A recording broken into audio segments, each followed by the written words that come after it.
오늘도 성탄 감사 예배에 함께 예배자로 나오신 여러분을 주의 이름으로 환영하고 축복합니다. 오늘 이렇게 인사했으면 좋겠어요. 메리 크리스마스. 네. 네.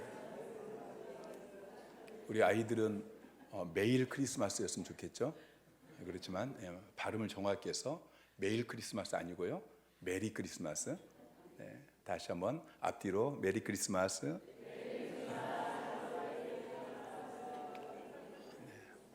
크리스마스라는 단어를 어제 설명을 해드렸어요. 네. 크리스마스는 크리스하고 마스의 합성어인데, 크리스는 크라이스트, 예수 그리스도를 이야기하고요, 마스는 예배를 이야기합니다.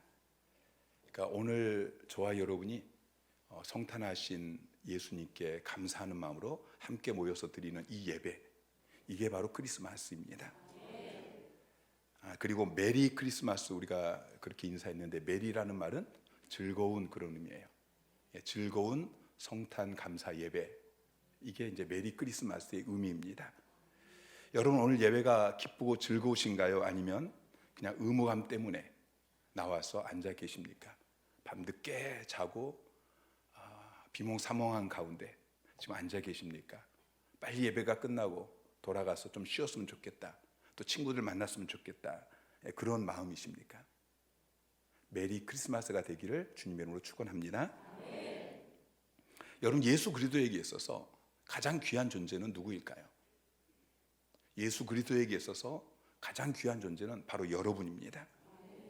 성탄절은 하나님의 아들이신 예수 그리스도께서 자기가 가장 귀하게 여기시는 그런 여러분을 위해서 성육신하신 그 날이 바로 성탄절인 것입니다.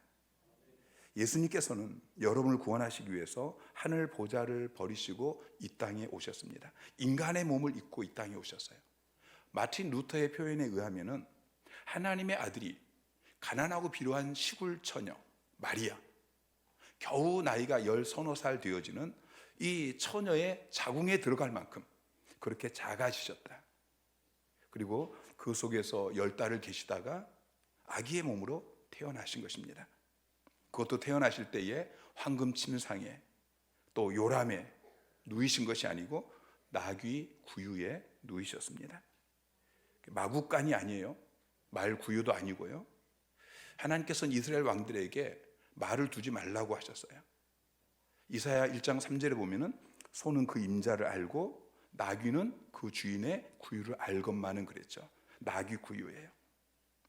인류를 구원하기 위해서 하나님의 아들이 이 땅에 오셨는데, 인류가 그 성육신하신 예수 그리스도에게 드렸던 첫 번째 선물은 구유였어요. 그럼 마지막 선물은 십자가였습니다. 여러분, 성탄절은 예수님께서 여러분을 그렇게 귀하게 여기셔서 낮아지셔서 이 땅에 오신 날이 바로 성탄절인 거예요. 여러분, 이 사실을 믿습니까? 그렇다면 여러분이 가장 귀하게 여겨야 될 존재가 누구입니까? 예수 그리스도이시죠. 조지 쉐어는 가난한 목사의 아들로 태어났습니다. 그는 가정 형편이 어려워서 다니던 학교를 그만두고 보험회사에 들어가서 일을 하기 시작합니다.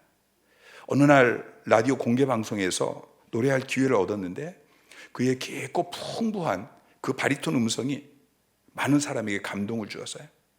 그 목소리가 방송을 통해서 미국 전역에 퍼지고 갑자기 그가 스타가 되어졌습니다. 여러 방송사가 계약을 제의했고 인기를 얻고 돈을 많이 벌게 되어집니다.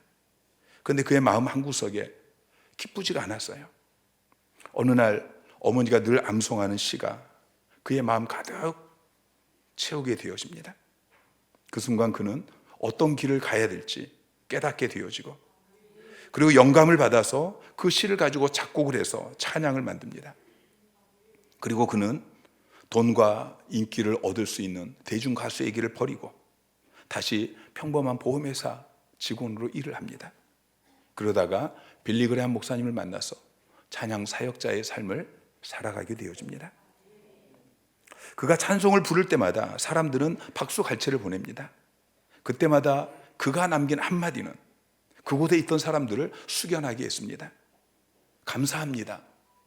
그러나 저는 여러분이 주신 그 박수갈채를 그리스도와 바꾸지 않겠습니다. 그는 예수 그리스도께서 세상에서 가장 귀한 분인 것을 알았습니다. 그의 생애를 바꾸어 놓았던 찬양은 이것입니다. 주 예수보다도 귀한 것은 없네. 이 세상 부귀와 바꿀 수 없네. 영축을 내 대신 돌아가신 그 놀라운 사랑 잊지 못해. 세상 즐거움 다 버리고 세상 자랑 다 버렸네. 주 예수보다도 귀한 것은 없네. 예수 밖에는 없네. 조지 쉐어의 고백이 오늘 성탄절을 맞는 저와 여러분의 고백이 되기를 주님의 이름으로 축원합니다. 오늘 우리가 읽은 본문 말씀은 천사가 마리아의 남편인 요셉에게 말하는 내용입니다. 오늘 본문을 통해서 예수님께서 이 땅에 오신 성탄의 가장 중요한 목적을 우리가 발견하게 되어지죠. 자, 21절 말씀 다시 한번 같이 읽습니다. 시작. 아들을 낳으리니 이름을 예수라 하라. 이는 그가 자기 백성을 그들의 죄에서 구원할 자이심이라 하니라. 예수님께서는 우리의 죄와 또 그 죄의 결과인 사망과 저주로부터 우리를 구원하기 위해서 이 세상에 오셨습니다. 여러분, 죄가 무엇입니까? 죄는 하나님의 말씀에 불순종하는 것입니다. 로마서 5장 19절에 보면은 한 사람이 순종하지 아니함으로 많은 사람이 죄인 된 것 같이 한 사람이 순종하심으로 많은 사람이 의인이 되리라. 순종하지 않음으로 죄인이 됐다라고 이야기하죠. 하나님께서 우리에게 명령하신 것은 하라 하지 말라요. 하라고 말씀하신 것에 순종하지 않고 하지 않으면 죄를 지은 것입니다. 하지 말라고 했는데 하면은 죄를 지은 것입니다. 하나님께서 인간을 창조하실 때에 하나님의 형상대로 창조하셨어요. 그 이유는 함께 하기 위함입니다. 하나님께서 우리와 함께 하시기 위해서 당신의 형상대로 우리를 창조하셨어요. 그리고 에덴 동산에서 하나님께서 그 창조하신 인간과 함께 하셨습니다. 그런데 죄로 인해서 하나님과 사이가 갈라졌습니다. 하나님과 인간이 더 이상 함께 할 수 없게 된 것입니다. 이사야 59장 2절 말씀 시작. 오직 너희 죄악이 너희와 너희 하나님 사이를 갈라놓았고 너희 죄가 그의 얼굴을 가리어서 너희에게서 듣지 않으시게 함이니라. 너희 죄악이 너희와 너희 하나님 사이를 갈라놓았다라고 이야기하고 있습니다. 하나님께서 아담에게 창세기 2장 17절에 보면은 선악을 알게 하는 나무의 열매는 먹지 말라 명령하셨습니다. 자, 먹지 말라 명령하셨으면 먹지 않아야 됩니다. 그런데 불순종했습니다. 먹지 말라고 했는데 먹었습니다. 그 죄가 하나님과 사람 사이를 갈라놓았습니다. 함께 할 수 없게 했고, 그래서 에덴 동산에서 쫓겨나게 된 것이죠. 아담뿐만 아닙니다. 모든 인간은 죄를 지었습니다. 로마서 3장 23절을 보니까 모든 사람이 죄를 범하였음에 하나님의 영광에 이르지 못하더니, 모든 사람이 죄를 지었다고 이야기하고 있고 그 죄 때문에 하나님의 영광에 이르지 못하고 하나님과 함께 할 수 없다라고 이야기하고 있어요. 로마서 1장 29절부터 보면은 우리 인간이 지금 모든 죄를 기록하고 있죠. 모든 불의, 추악, 탐욕, 악의가 가득한 자요. 시기, 살인, 분쟁, 사기, 악독이 가득한 자요. 수근수근한 자, 비방하는 자, 쭉 이야기하면서 32절에 보면은 그들이 이 같은 일을 행하는 자는 사형에 해당한다고 하나님께서 정하심을 알고도 자기들만 행할 뿐 아니라 또한 그런 일을 행하는 자들을 옳다 하느니라. 죄의 결과는 사형에 해당한다고 하나님이 정해 주셨습니다. 죄의 결과는 하나님께서 하라 하지 말라 명령하신 그것에 불순종한 죄의 결과는 죽음입니다. 영적인 죽음이죠. 영적 죽음은 하나님으로부터 분리되었다는 것입니다. 하나님으로부터 분리되었기 때문에 두 번째 찾아오는 것이 저주입니다. 고통스러운 삶입니다.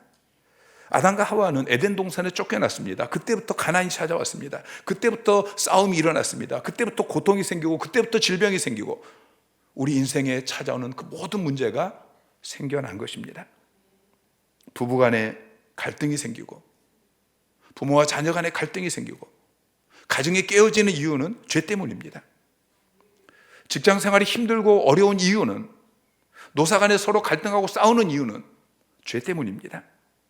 날마다 신문에 나오는 크고 작은 그 수많은 문제들이 일어나는 이유는 죄 때문이죠. 그 다음에는 육적인 죽음이 찾아옵니다. 히브리서 9장 27절에 보면은 한 번 죽는 것은 사람에게 정해진 것이요 그 후에는 심판이 있으리니 그랬어요. 육적인 죽음, 그리고 그 다음에 심판이 있고 그 다음에는 지옥불에 던져지는 것입니다. 여러분, 이것이 죄 가운데 놓여진 비참한 인간의 모습입니다. 성탄절은 이런 비참한 우리 인간을, 저와 여러분을 구원하기 위해서 죄로부터, 그리고 그 죄의 결과인 사망과 저주로부터 우리를 구원하기 위해서 하나님의 아들이신 예수 그리스도께서 이 땅에 오신 날인 것입니다. 로이 레신이 인간에게 가장 필요한 것이라는 글에서 이렇게 이야기합니다. 인간에게 가장 필요한 것이 지식이었다면 하나님 우리에게 교육과를 보냈을 것이다. 인간에게 가장 필요한 것이 건강이었다면 하나님 우리에게 의사를 보냈을 것이다. 인간에게 가장 필요한 것이 돈이었다면 하나님 우리에게 사업가를 보냈을 것이다. 인간에게 가장 필요한 것이 즐거움이었다면 하나님 우리에게 연예인을 보냈을 것이다. 그러나 인간에게 가장 필요한 것은 죄사함이었다. 그래서 하나님 우리에게 구세주를 보내주신 것이다. 여러분, 그분의 이름이 예수님이십니다. 그분이 오신 날이 바로 성탄절인 것입니다. 요한복음 3장 16절 말씀 함께 읽겠습니다. 시작. 하나님이 세상을 이처럼 사랑하사 독생자를 주셨으니 이는 그를 믿는 자마다 멸망하지 않고 영생을 얻게 하려 하심이라. 하나님께서 세상을 이처럼 사랑하사, 저와 여러분을 이렇게 사랑하셔서 독생자를 보내주셨다고 말씀하고 있습니다. 그 예수 그리스도를 믿는 자마다 멸망하지 않고 영생을 얻게 하시려고. 멸망은 지옥불에 던져지는 것입니다. 영생은 하나님께 붙어 있는 것이죠. 여러분, 죽음은 하나님으로부터 떨어지는 것이 그게 죽음이고, 영생은 하나님께 붙어 있는 그것이 영생인 것입니다. 결국 예수님께서 이 땅에 오신 목적은 하나님이 우리와 함께 하기 위함입니다. 23절에 그렇게 말씀하고 있죠. 보라, 처녀가 잉태하여 아들을 낳을 것이요 그의 이름은 임마누엘이라 하리라 하셨으니 이를 번역한 즉 하나님이 우리와 함께 계시다 함이라. 임마누엘이라는 말은 하나님이 우리와 함께 계시다. 왜 하나님이 인간의 몸을 입고 이 땅에 오셨습니까? 임마누엘 하시려고, 하나님이 우리와 함께 하시려고 이 땅에 오신 것입니다. 원래 함께 하시려고 하나님의 형상대로 우리를 만드셨고, 함께 하시려고 에덴 동산에서 그렇게 함께 계셨는데, 죄로 인해서 함께 하실 수 없게 되었기 때문에 그 죄의 문제를 해결하기 위해서, 그래서 우리와 영원히 함께 하시기 위해서 성육신 하신 것입니다. 예수님께서 성육신 하신 목적은, 궁극적인 목적은 죄사함이 아닙니다. 죄사함이 궁극적 목적이 아니고 임마누엘이 궁극적인 목적인 것입니다. 우리가 하나님과 함께하는 방법은 두 가지입니다. 첫째는 우리가 하나님께 가는 방법입니다. 세상의 모든 종교와 철학은 다 이 방법을 따릅니다. 윤리, 도덕, 철학, 과학, 문명 이런 것을 통해서 하나님께, 신에게로 나아가려고 하죠. 둘째는 하나님이 친히 우리에게 오시는 방법입니다. 이게 기독교적인 방법입니다. 여러분, 기독교는 상향 종교가 아닙니다. 하향 종교입니다. 지금까지 수많은 종교가 있었습니다. 다 상향 종교입니다. 스스로 하나님을 찾아서, 스스로 신을 찾아서 나아가는 자력 종교입니다. 그런데 그 누구도 스스로 하나님께 나아갈 수 없었습니다. 주님께서 말씀하시죠. 요한복음 14장 6절에 예수께서 이르시되 내가 곧 길이요 진리요 생명이니 나로 말미암지 않고는 아버지께로 올 자가 없느니라. 예수님께서 내가 곧 길이다, 나만이 유일한 길이다, 나로 말미암지 않고는 아버지께로 올 자가 없다라고 말씀하십니다. 사도행전 4장 12절에 다른 이로서는 구원을 얻을 수 없나니, 천하 사람 중에 구원을 받을 만한 다른 이름을 우리에게 주신 일이 없음이라 성경은 명백하게 기록하고 있습니다. 성탄절은 바로 그 죄의 문제를 해결하고 우리에게 구원을 주시기 위해서, 그래서 하나님이 우리와 함께 하시기 위해서 하나님의 아들이 이 세상에 오신 사건인 것입니다. 내가 내 죄의 문제를 해결할 수 없기 때문에 예수님께서 내 죄를 대신 짊어지시고 십자가에 못 박혀 죽으시고 나를 구원하시기 위해서 이 땅에 오신 날인 것입니다. 여러분, 이 사실이 믿어지십니까? 이 사실이 믿어지면 우리는 마음 깊은 곳에서 메리 크리스마스, 그 고백이 나오게 될 것입니다. 여러분, 하나님이 우리와 함께 계신다, 하나님이 나와 함께 계신다, 이 사실을 믿으시기 바랍니다. 예수님은 임마누엘이십니다. 함께 하시려고 이 땅에 오셨습니다. 이 세상을 떠나시면서도 말씀하시죠. 마태복음 28장 20절에 내가 세상 끝날까지 너희와 항상 함께 있으리라 약속하셨습니다. 요한 웨슬레가 죽기 전에 이렇게 이야기했습니다. 세상 모든 것 중에 가장 좋은 것은 하나님이 우리와 함께 하신다는 사실이다. 그리고 꺼져가는 목소리로 다시 반복하셨습니다. 가장 좋은 것은 하나님이 우리와 함께 하신다는 사실이다. 임마누엘, 임마누엘, 그 이름은 임마누엘, 우리와 함께하네. 그 이름은 임마누엘. 하나님이 우리와 함께 하십니다. 하나님이 우리와 함께 하심을 믿을 때에 우리의 삶은 놀랍게 변화되어집니다. 에녹은 365년을 하나님과 동행했습니다. 여러분, 에녹처럼 하나님과 동행하는 삶이 성도의 삶입니다. 어떤 환경, 어떤 상황 속에서도 하나님과 함께 걸어가는 것, 이게 신앙생활입니다. 하나님과 동행할 때에 자유와 기쁨과 평안과 안전을 누리게 되어집니다. 여러분, 하나님과 동행하는 삶을 살고 계십니까? 초대교회에 유명한 부흥사 이성복 목사님이라고 계셨습니다. 그분은 항상 오른쪽 주먹을 쥐고 다니셨습니다. 사람들이 왜 그러냐고 물으면은 나는 항상 주님과 손을 잡고 다닌다네. 그분은 항상 주님의 손을 붙잡고 다니셨습니다. 부흥회를 할 때면은 이불을 두 채 준비하라고 이야기합니다. 목사님, 누가 같이 오십니까? 그렇게 물으면 주님이 같이 가네요. 여러분, 우리는 하나님의 백성이 되었습니다. 우리 하나님의 자녀가 되었습니다. 하나님 우리와 함께 하십니다. 우리는 내일 일을 잘 모릅니다. 그러나 분명히 알고 있는 것 한 가지가 있습니다. 하늘이 두 쪽 나도 분명한 그 사실은 모든 상황 가운데 하나님이 나와 함께 하신다는 사실입니다. 하나님은 우리와 함께 하시면서 우리를 도우십니다. 요한복음 14장 18절에 내가 너희를 고아와 같이 버려두지 아니하고 너희에게로 오리라 약속하셨습니다. 하나님은 여러분을 고아처럼 내버려두지 않습니다. 하나님 여러분의 아버지이십니다. 하나님 여러분과 함께 계시고 여러분의 아버지가 되어주십니다. 그래서 하나님이 함께 하시는 사람은 범사가 형통한 것입니다. 사무엘하 5장 10절에 만군의 하나님 여호와께서 함께 계시니 다윗이 점점 강성하여 가니라. 다윗은 양치는 목동이었습니다. 그의 아버지에게도 잊혀진 별 볼 일 없는 존재였습니다.